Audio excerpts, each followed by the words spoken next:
let's meet the people who live in the Burns house, George and Gracie.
As we look in at the Burns home today, we find Gracie talking to her friend and fellow clubwoman, Blanche Morton.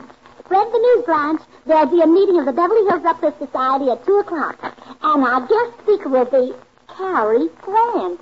Cary Grant? Yeah. Oh, that big, handsome Englishman. Oh, you said it. Of course, I wouldn't trade my George for Cary Grant. Oh, I wouldn't trade my Harry either. Now, our husbands may not have his looks, but they've got other qualities that he hasn't got. You bet. Plenty of them. Dozens. Hundreds. Thousands. Wish I could think of one.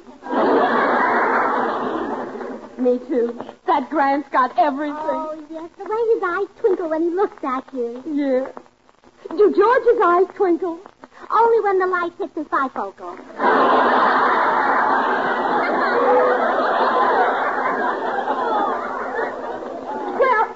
Get busy and tell the girls about the meeting. By the way, Gracie, will George let us meet you? No, he won't. I'll have to trick him into leaving the house. I know. I'll tell him to go play golf. Well, won't he get suspicious? No, I'll be very subtle about it. I'll sneak into the subject of golf very gradually. Now, you watch it. Oh, hello, dear. Hello. Oh, my, that's a beautiful necktie you're wearing. Oh, thank you. Now go play golf. Play golf? Yes, you're awfully good at it. Well, I have been playing pretty hot golf lately. Yesterday, I won a match from Jack Benny. Oh, I'm surprised you get that much.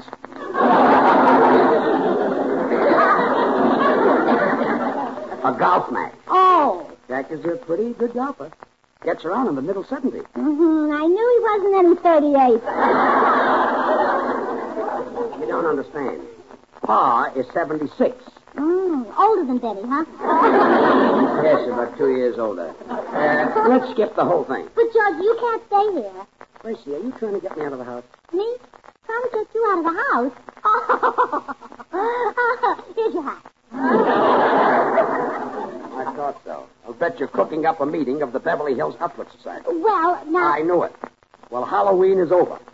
They can park their brooms someplace else. But, George, we've got a wonderful meeting arranged. I'm going right over now to get Cary Grant to be our guest speaker. Oh, no, you're not. You bothered Cary Grant for the last time. Oh, George, stop trying to act like a husband. Gracie, I hate to do this, but the time has come for me to use force. Force? Yes. I'm going to lock you in this closet until you come to your senses. George, let go of my arm. Here, there's no use struggling. No use struggling. George. In the closet you go. Let me out. Let me out.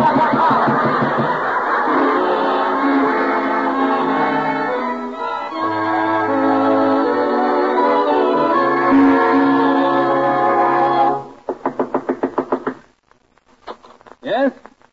Oh, it's you, Gracie. Oh, yes. Hello, Mr. Grant.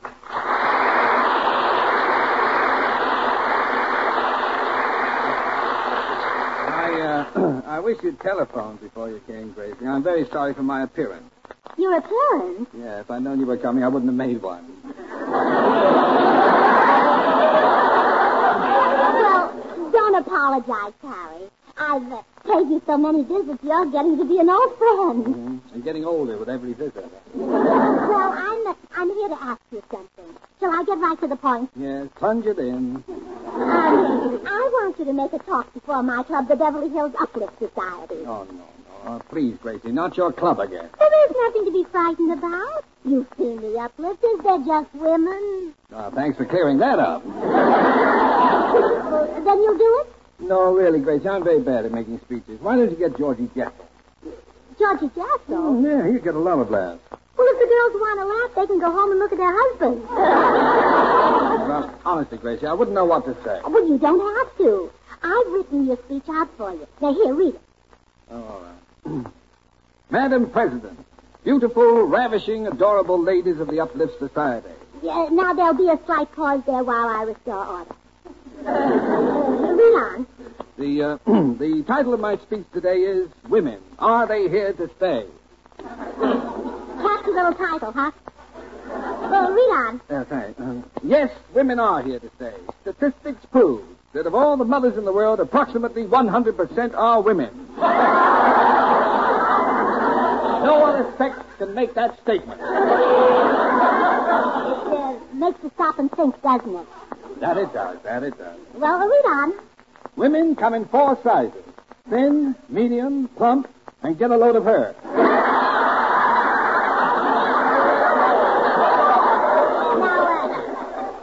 Now, Mr. Grant, when you say that, look right at Mrs. Sims. She's sprung every sofa in Beverly Hills. Read on. The aim of every woman should be to marry someone intelligent and attractive. But this is extremely difficult since they have only men to pick from. Nothing personal there, Mr. Grant. Read on. However, once the woman is married, she obeys her husband's every wish, does not squander his money, and never argues with him. You thought Jessel would get laughed. Read on. Men claim that women have no place in business. But how about that brilliant woman who went to the very top in the liquor business? Mary, Queen of Scotch.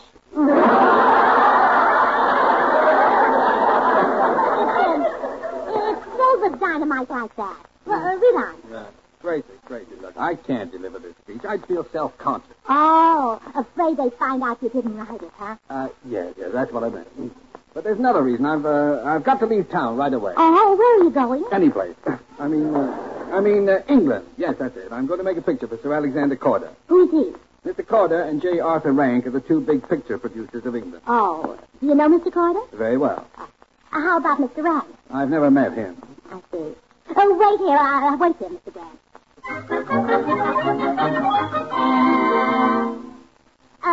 Will you do it, Meredith? Why, certainly, Gracie.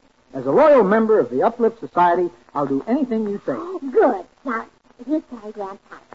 Now, have you got everything straight? Yes, I'm J. Arthur Rank, the English movie producer. Yes. And I'm to keep Cary Grant from going to England. Right. I'll hide back here and listen. Yes? Fruit, old Pip. I beg your pardon? I jolly well came over to say that I bought your blooming old contract from beastly old Alexander Corder. So your trip to blinking old England is ripping well off. Wait a minute. Who are you? I'm Rank. I know, but who are you? Well, I'm J. Arthur Rank, the movie magnate. You work for me now. I do? Quite. Congratulations and all that sort of rottenness. I've met you someplace. Isn't your name Williams? No. Wilson. Maurice Wilson. No. Meredith Wilson. That's right. Well, it's nice to meet you again. Thank you. Same here. Well, as I was saying, my name is J. Arthur Rank. Yes, old beast? You are not J. Arthur Rank. You're Meredith Wilson. Darn it, there's been a leak. Now run along and tell Gracie that her plan didn't work. Very well. Goodbye. Fruit, old Pip. Don't close the door, Mr. Grant. I've got another idea. Oh, no.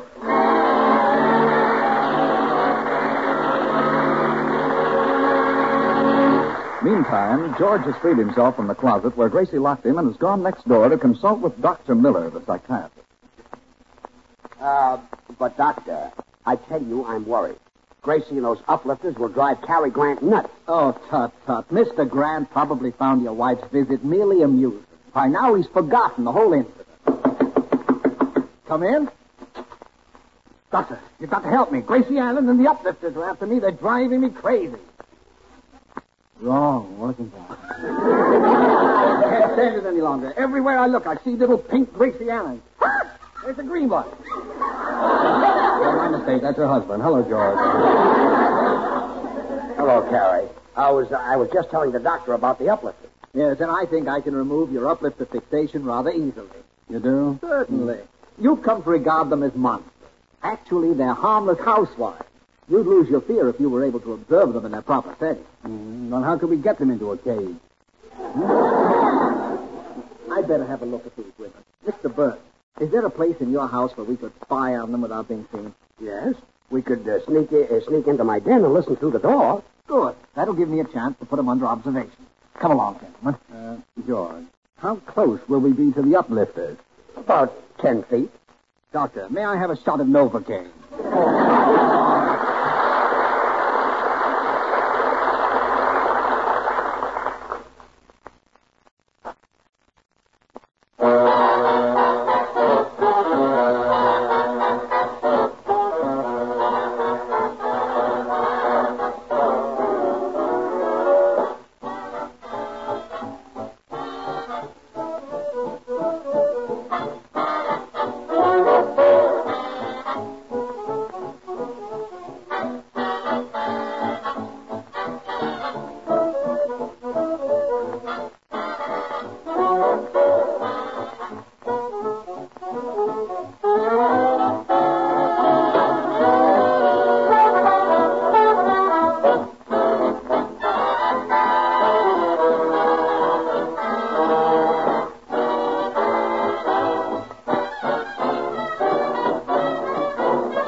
Did anyone see us come into your den, George? No, we're okay. Nobody's here yet but Gracie and Blanche Morton. They're waiting for the others to arrive. Good. Now, gentlemen, we can observe the girls as they really are. And you'll see that the uplifters are just normal, friendly women who have formed this club because they respect and admire one another. I'll open the door a crack. Blanche, I can't wait to see what that skinny Clara Bagley will wear today.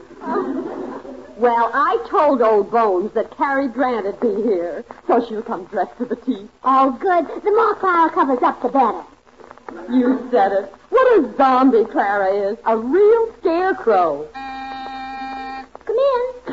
Oh, girls. Why, Clara, how lovely you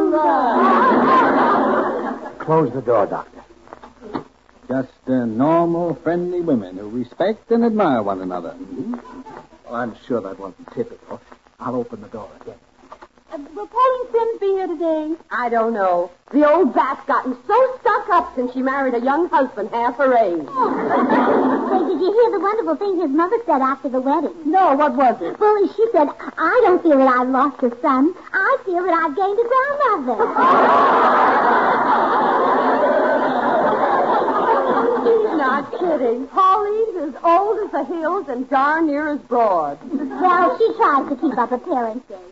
She just got her face lifted again, you know. Not again? Mm-hmm. Why, during the war, Pauline was the only person who could spot airplanes without looking up. How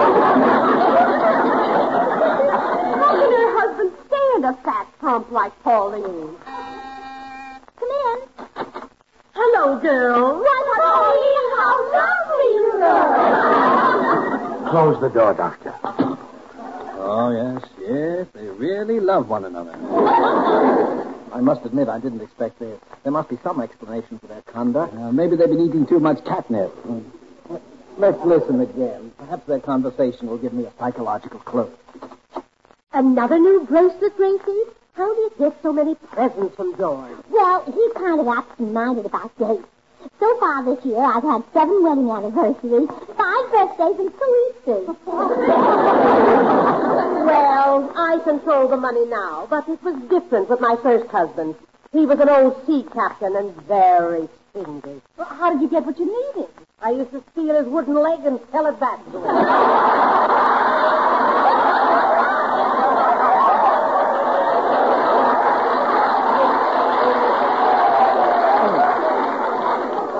Close the door, Diane.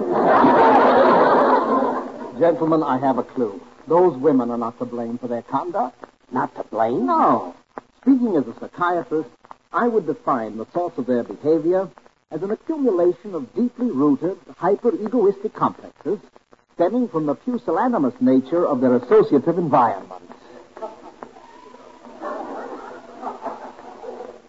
What does that mean? They're married to jerks. Thanks. But, Doctor, Gracie belongs and she's married to... Yeah, I see what you mean. Believe me, gentlemen, no woman with an intelligent husband would join that club. Open the door again. This is fascinating. Girl, here comes our new member. She's going to join the club today. Gracie, will she sit in? Oh, she's a born uplifter. Wait till I tell you how she gets new clothes from her husband. How? Well, she told her husband that their children are taking music lessons. And now every week he makes out a check for a violin teacher named Sachs and a piano teacher named Bullock.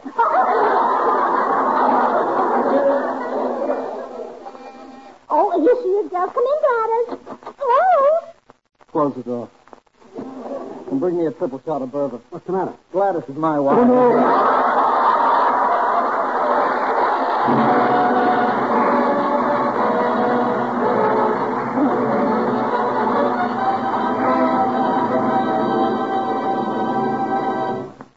Gentlemen, you were right. This club is a menace and must be eliminated. Mr. Grant, so they won't become suspicious. You go into the meeting and make your speech while I formulate a plan. Okay. I'll open the door and see if they've started yet. Oh, no! I can't go in there. I'm too young to die. Howard. Hi, George. What's doing? Oh, hello, Bill. Dr. Miller and I are trying to get Cary Grant to go into the uplifted meeting. But he's afraid. Cary, what are you, a man or a mouse? To you, I'm a man. To that bunch of cats, I'd be a mouse. Ah, there's nothing to be afraid of. Follow me. Shake hands, Brother Rat. Mr. Grant, if we're to break up this club, you must go in there while I determine a course of action. Quiet, girls. Quiet. Girls, our guest of honor has arrived. Mr. Cary Grant. And he got that with his back to him. Well, now, let's welcome Mr. Grant.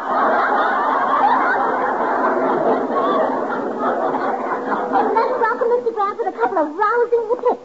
All together now. Hip-hip, hooray! Hip-hip, hooray! And now how about giving my husband a couple of big hips? Nature beat us to it. You should talk. Order,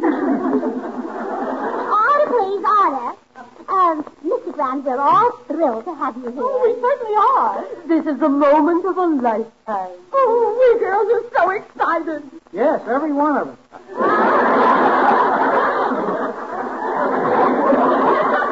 How did J. Arthur Rank get in here? She's an honorary woman. Mr. Grant will speak to us on the subject, women. Are they here to stay? Go ahead, Mr. Grant. Madam President, beautiful, ravishing, adorable ladies of the Uplift Society.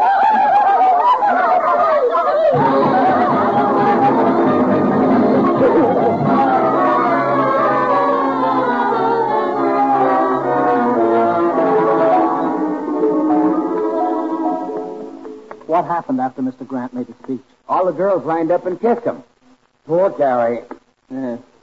Try slapping him with that wet towel again. Maybe that'll bring him to. Gee, the kisses are getting better.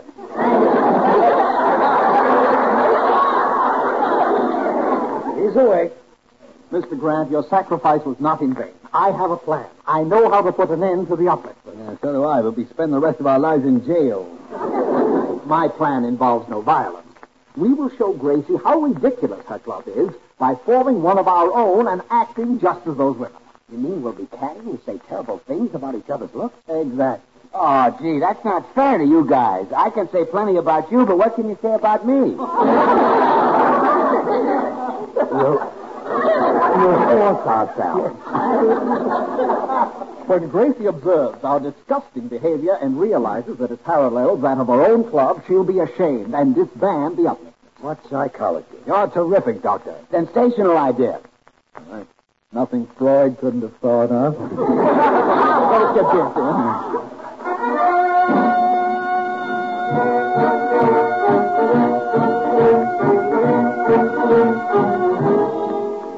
Oh, Gracie, just leave the chairs here in the living room. My club is meeting in a few minutes.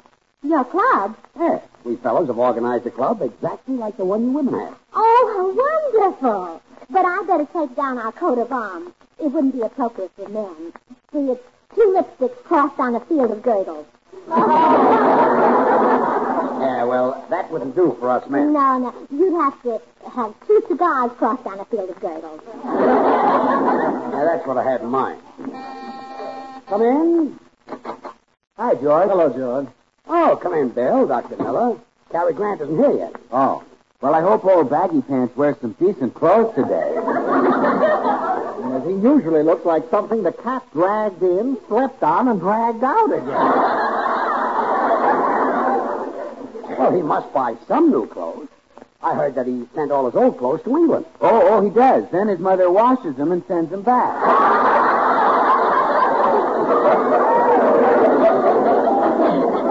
Tell me, how old is Grant? I'm not sure, but when he first came to Hollywood, there was nothing here but palm trees and Wallace Berry. Oh, what a mess that Cary Grant is. Yeah, real dog. Yeah. Come in. Hello, fellas. Why, Cary, how wonderful you are. Come in. Somehow this all sounds very familiar to me. Yes, it's just like your club, Mrs. Burns. Where shall I hang my hat? Hang up that old relic, throw it in the trash where it belongs. Oh, relic. This is Adam's best hat. How did you get it? Did Eve make him throw it away? Now, fellas, you're acting just like Gracie's club. Wait a minute. You're a fine one to talk about hats, Goodwin. All you ever wear on your head is curlers. I do not wear curlers. This is the Tony Cold way. Well, it looks like Tony is still in it. Boys, act your age. At his age, you can act. Look, Wavy Wig, I can take you any day of the week. Listen, Grant, just because you took Richmond doesn't mean you can take me. George, you better get out of this club. What? Well, if you could say things like that about Cary Grant, Wavy gets started on you. You still think you could take me, bit player? Why, I'd tear your hair out if I wasn't afraid of getting peroxide on my hands. You're just jealous because I'm doing so well in pictures. You ought to do well. You've got the best cameraman, the best electrician, and the best bricklayer. Bricklayer? Yes, they put your makeup on with a trowel.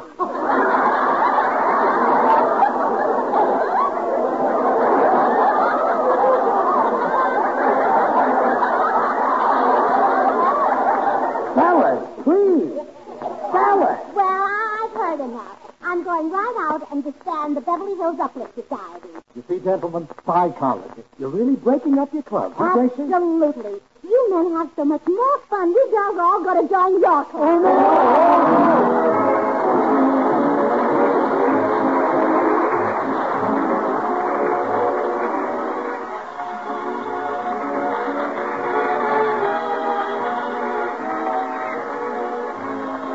Bill Goodwin speaking. The Burns and Allen Show has been a presentation of the United States Armed Forces Radio Service, the voice of information and education.